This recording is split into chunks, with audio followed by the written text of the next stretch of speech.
sit on their fucking ass. They don't fucking stick up for their own people. They don't fucking call bullshit back in the people, in the faces of people who are fucking talking all that shit in the first place. So where does that leave us? That leaves us fucked at the end of the day. Oh no. No, because I would ruin it right out of the gates. I would open the doors to the White House and be like, everybody come in, bring the subs. Jaeger shots over there. Blow up dolls over here. Yeah, they ain't never letting me in. So that's how I feel about bullying. I think it's painfully small how these bullies can be. But the one thing I will say to people who are being bullied, it's temporary. If you can keep your shit together, if you can band people around you who are good for you, good for your heart, you can get through it. High school is so fucking temporary. College is so fucking temporary. All of that shit is temporary. You've got the rest of your fucking life to build yourself. Stick together. Fucking stick together. One bully can't fight against fucking 20 people. Stick together. Be a good friend. Alright, I'm gonna go. Where's Kara? Where's Kara? Okay, over here. Hi, my name is Terry. Hi Terry, you look like a giant light. Do I look like something, right? Okay, there you go. Well, I just wanted to ask you because I love you and Stone Sour and Slipknot, and in my tattoo frenzy, I like to get Slipknot and Stone Sour tattooed. But I was wondering if it would be like wrong or something to get Stone Sour coming off the S on Slipknot.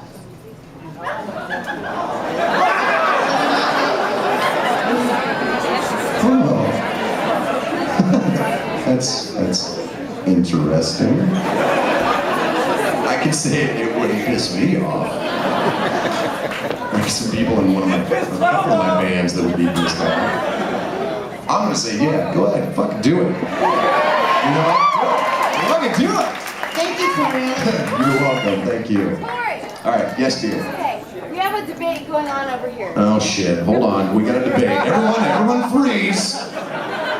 We have a debate. I'm telling him that CMT means Corey motherfucking Taylor. Yeah, Corey motherfucking Taylor. Is that what that means? Or does it? What do you think it means? Corey motherfucking Taylor. What does he think it means? He doesn't know. I don't know. That's what I thought it meant. This isn't a fucking debate! Yes, it means Corey motherfucking Taylor. A man so bad he's got two little fucking names. Alright, hold on. Yes. You're on the spot. Should we, I'll circle back. Hold on, alright, right here, yes. Have I written a song for Paul yet? No, I haven't yet, to be honest. Let's just say when we make the new Slipknot album. It's not gonna be right away. It's gonna be a couple years. There's still several steps that we have to take to heal as a band. We have talked about it, and people are working on stuff right now. When we make a new Slipknot album, the entire album will be about Paul Gray.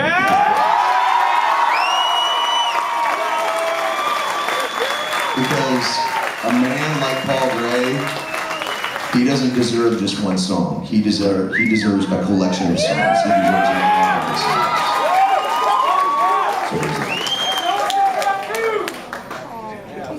Oh, cool. Oh, right on. Killer. I'll be around. I'm always fucking around. Hold on, I'm gonna go up here real quick. Yes, I'm coming back. Of all of my songs, what's my personal favorite? Ooh. That's hey, not your personal favorite. That's a fucking great question. When it comes to slower stuff, Snuff is definitely Snuff is up there. I mean, I'm really fucking proud of all the songs that I've written. I mean, I'm even more proud of the songs that I've helped make better that I didn't write the music, you know? Like, I just helped frame it up, I helped arrange it and stuff like that. I would say my favorite Slipknot song is Disaster Piece.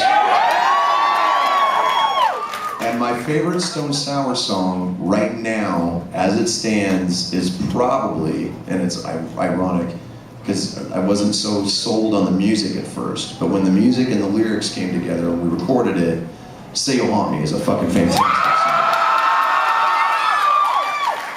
And they both mean a lot to me, you know? I mean, they both come from such weird corners of my life that it's, that's kind of between Disaster Piece and Say You'll Haunt Me, that's where I live. That's where I'm at right there, you know?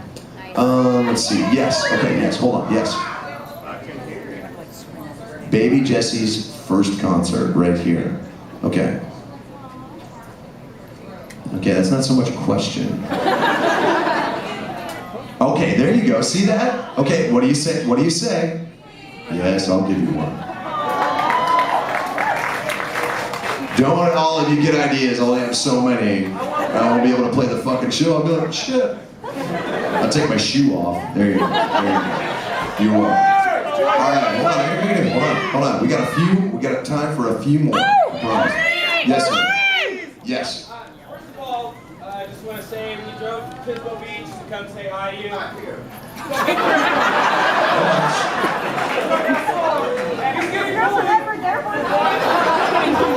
Yes. I personally brought my copy of my book. Will you sign it for me? Oh dear God, I blame you. If I have time after the show, okay? If I have time after the show, I will try. Does anyone have a question that doesn't concern me giving clothing or anything? Where's Kira? Where's Kira? What's it? Okay, up here. Hey Corey, love your music. What's your take on the Occupy movement? The Occupy, oh shit. I honestly, like, I love it. I think it's great, to be honest, because what it is basically people kind of throwing the power back in the 1%ers' face, you know? Like, so much shit has been fucked up in this country. We won't even know for fucking decades how much shit went down, man. I mean, that's how much damage happened. We won't know until there are reruns on the Discovery Channel of this particular Ponzi scheme raped the heart of the nation. And it also cornholed half the people around the world. You know, part 2. You know, I mean, it's fucking ridiculous. I mean, the shit that went down in this country was so bad that we went from a AAA nation to a AA nation, man. I mean, that tells you, like, we got knocked down. Like, basically, we got demoted at work, you know? Like, you went from being assistant janitor to, well, you can clean the bucket. We don't trust you with the mop. But we'll let you rinse it out with bleach and whatnot. Like, that's what happened to us, man.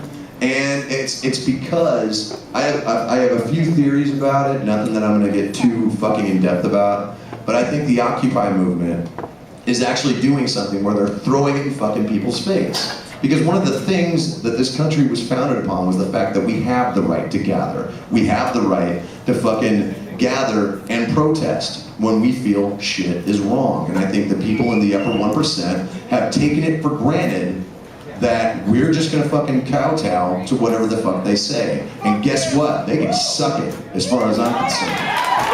This isn't their country, it's our fucking country. And when they fuck up, we suffer. When we fuck up, we suffer. How the fuck does that work? So if they can suffer, I say yes, go with that fucking movement. If there's anything I can fucking do, I'll throw eggs. I don't give a shit.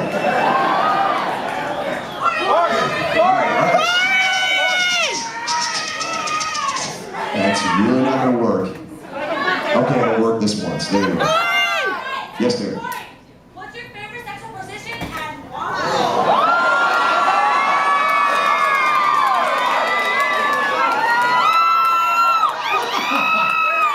You know what? There are certain things I I won't talk about it. But here's the thing, it's because of respect. I am a happily married man, and if I answered that, it would make my wife uncomfortable. And my wife is the woman I respect the most in the entire world. Do you have a follow-up? No? Okay, well, there you go. That's my answer. Okay, yes, dear.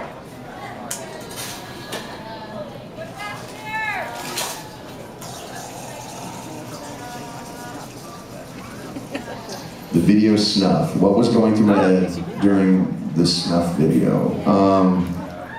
That was heavy, you know? I mean, when Paul died, that song took on a wholly different meaning for me. But before that, that song was very much about the death of a dream, basically. It was the death of expectations. It was the death of a reality that didn't include a certain person. And it was almost earth-shattering in a way, where you think you know a person so well that you think you can fucking go to them for something, and you can't. That person lets you down in the worst fucking way. So that's basically what was going through my head, was the fact that what I thought I knew about a certain person was gone. It was dead. So that's. And when you get into that fucking mindset, it's hard to fucking come back, to be honest. So. Somebody up here. What's that? There's no. Hey, Corey. There's a handicapped woman up front. Okay, so be respectful. It's all good. Yes. What? Yes, Corey, right here. I don't. Where? To your right. To your right. Is that you? Right here. Okay. Right here. I don't fucking see you. Okay. Is that okay? There you go. All right. Hi. Yes. First of all, I'd like to say your music rocks. My second question is what was going through your mind when It's too easy. What was going through your mind? What were you thinking when you got that tattoo for Paul? Oh yeah, the NY ink. Let's see it! It was And can we see it? Maybe later. It's because it'd take me 12 hours to get my pant leg up. And it's just I'm not taking it off. What was going through my head? The first 3 hours was really just kind of me, like, when anybody who's gotten a tattoo that lasts longer than an hour, hour and a half, you know you kind of have to find a place to go to kind of tune it out. By about hour 4, my happy place was gone. Hour 5, even further away. I think it was between hour 5 and hour 6 where I started to kind of lose my shit. And before I did that, before I got the tattoo done, I actually sat down and did an interview before I went up to have Tim do it. And I started talking about a lot of stuff that I hadn't thought about in a while, you know, and started talking about, like, what you guys saw was maybe about that much of what I had talked about when it came to Paul. And all of that shit came rushing to the front. All of that, like every fucking memory I had of him hit me like a fucking aluminum baseball bat, basically. And if my wife hadn't been there, I don't know if I could have gone through it. Like, it was almost overpowering. Just everything just fucking just kept hitting me. It was almost like waves. I would kind of get my shit back together, I would catch my breath, and all of a sudden, and it would be gone again. And I couldn't get it back together.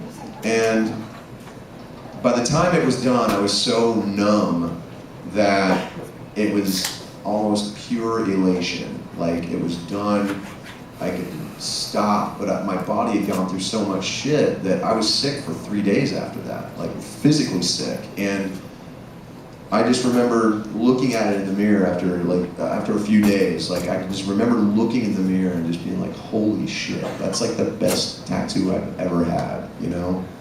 And if someone was deserving of a tribute like that, it was my friend, because he's one of the most pure people you could ever meet. Like, he had his issues, but he was the biggest fucking heart this world has ever seen. And it's a little less because he's not here. So.